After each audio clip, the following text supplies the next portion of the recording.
Hey friends, welcome to Sabbath School Daily, where we have been studying from this lesson right here, 3 Cosmic Messages. This week we're studying from lesson number 6, which has the title, The Hour of His Judgment, and today we're studying from Sunday's lesson, which has the title, The Cleansing of the Sanctuary. What I really appreciate about the Bible is that you can tell that the authors, they were just normal, regular people like you and me, right? In the context of the book of Daniel, we see that this is a blameless, an upright man, but he doesn't always understand what's happening, and you see that it's plainly written out. There are several moments in the book where God is revealing things to him that pertain to the end days, and he literally goes, Lord, I have no idea what's going on. What is happening here? And for a while, no answer comes, or no complete answer. So on a first level, I really appreciate that, because what that means is that this doesn't happen only with me, right? Not understanding something in the Bible, going through difficult moments where the silence from God is deafening. It's not only a modern thing. It's not only something that I go through. Biblical heroes went through that as well. So on a first level, I really appreciate that. Today's lesson has to do with mainly Daniel chapter 8, verse 14, which to Seventh-day Adventists is an extremely important text. This text is the one that speaks about the 2300 days, right? Here we find it, and I'm just going to read it for you so we have it in the back of our minds.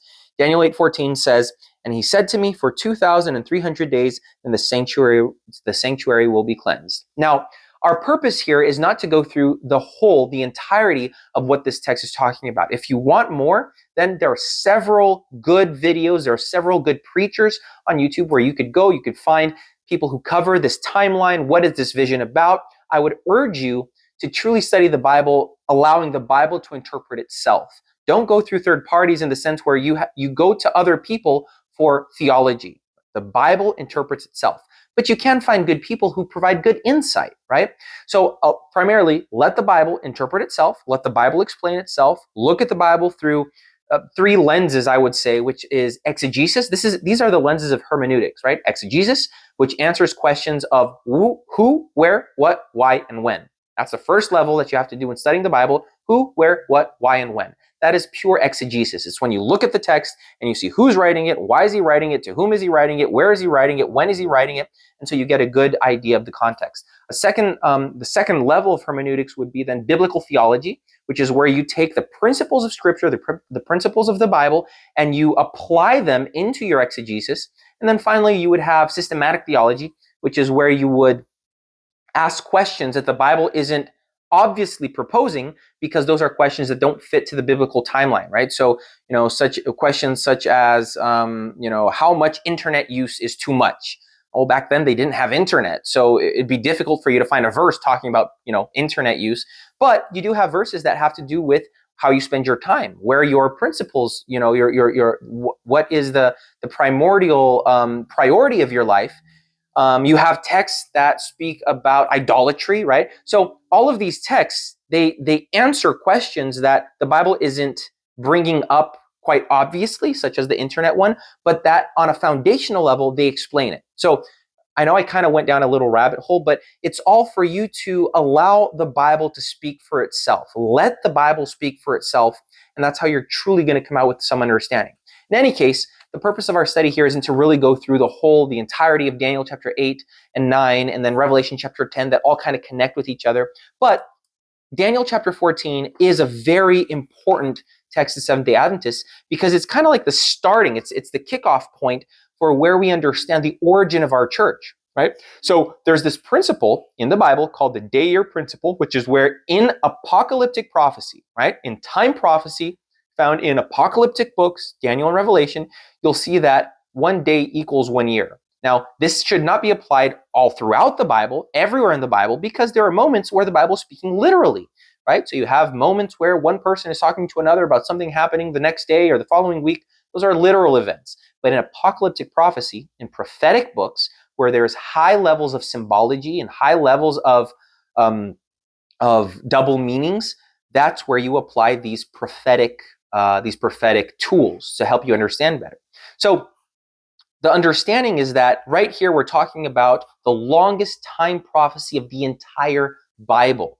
Now, the thing about that is that Daniel doesn't really know what's going on, and that's where the text today, that's where the lesson today focuses on. It's the reaction of the human prophet. He didn't really understand what was going on.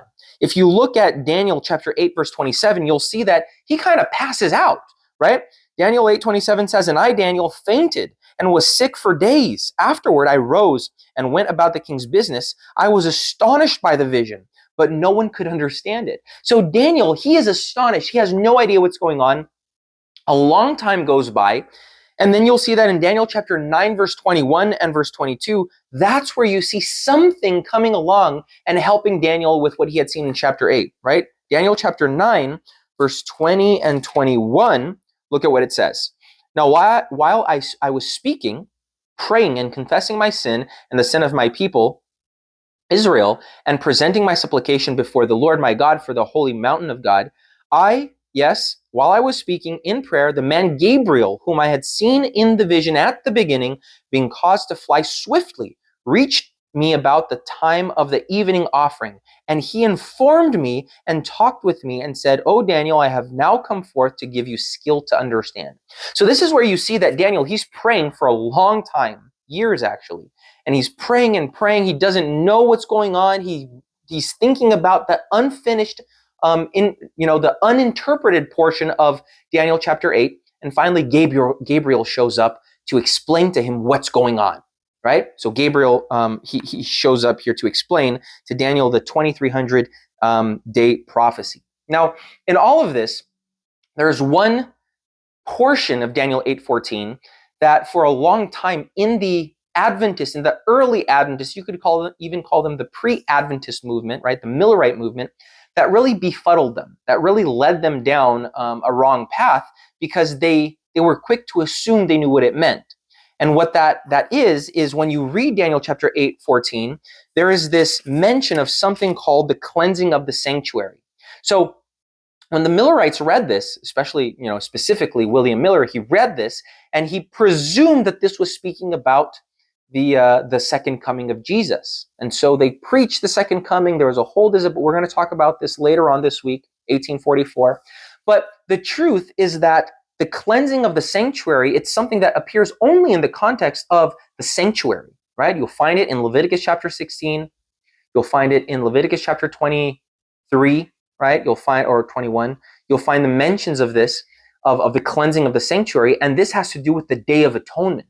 That's the only terminology in which you find this being mentioned, the Day of Atonement. Read later on Leviticus 16 and you'll understand what that was a little bit more. But in the context here of the lesson, you'll see that Daniel hears all this. He has no idea what's being said here, what's going on. He's asking for understanding, asking for interpretation. And that's where Gabriel takes him along this fantastic journey in Daniel chapter 9 about the ministry of Jesus, the life, the ministry, the death of Jesus. So what we see is Gabriel opening up the vision, opening up the doors, lifting up the veil of the future so that Daniel could understand a little bit better what was going on behind the scenes. Now, as it's revealed in Daniel chapter 9, and again, we're going to talk more about this throughout the rest of the week, there's a big significance, and this is the question that Sunday brings along at the end of the day.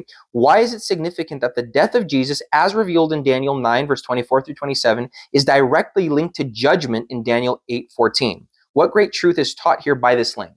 And so, again, we're going to talk more about this week, but I want to foreshadow it by saying that there's a reason why we don't believe that atonement, not atonement, but the entire process of salvation ended at the cross. There's a reason why Seventh-day Adventists don't believe that the cross did everything, that there is more that Christ is doing right now in the heavenly sanctuary. And that has to do with the fact that forgiveness, if you think about it, forgiveness has to do with two parties. It has to do with two sides. You have the one that's extending forgiveness, and you have the one that's claiming, that is accepting forgiveness. The cross bought back or purchased God's ability to forgive us. You'll remember that in the book of Jude, when Michael comes and he's coming to take the body of Moses, Lucifer, right, Satan appears and he's contesting it. He's saying, "What are you doing? He's dead. He's mine. You can't take him back." And Jesus, the text says that Jesus didn't even get into an argument with him. He said, "Look, go talk to my Father. I'm going to take my servant." So was Lucifer right or was he wrong? It's strange to say that, right? Was Lucifer right? We'd like to say, or we go straight to, of course he was wrong, right? But right there, friends, Lucifer was right. Jesus hadn't died yet. So the death of Jesus on the cross, it purchased God's ability to forgive us. It made it so that God could extend forgiveness. He could extend his hand towards the human family and forgive them, right? That had been lost in the Garden of Eden when Adam and Eve fell. But you'll see then that the cross, it extends God's hand. But why can I be forgiven? That is settled. That whole matter of the one that's accepting forgiveness, that is settled in the sanctuary.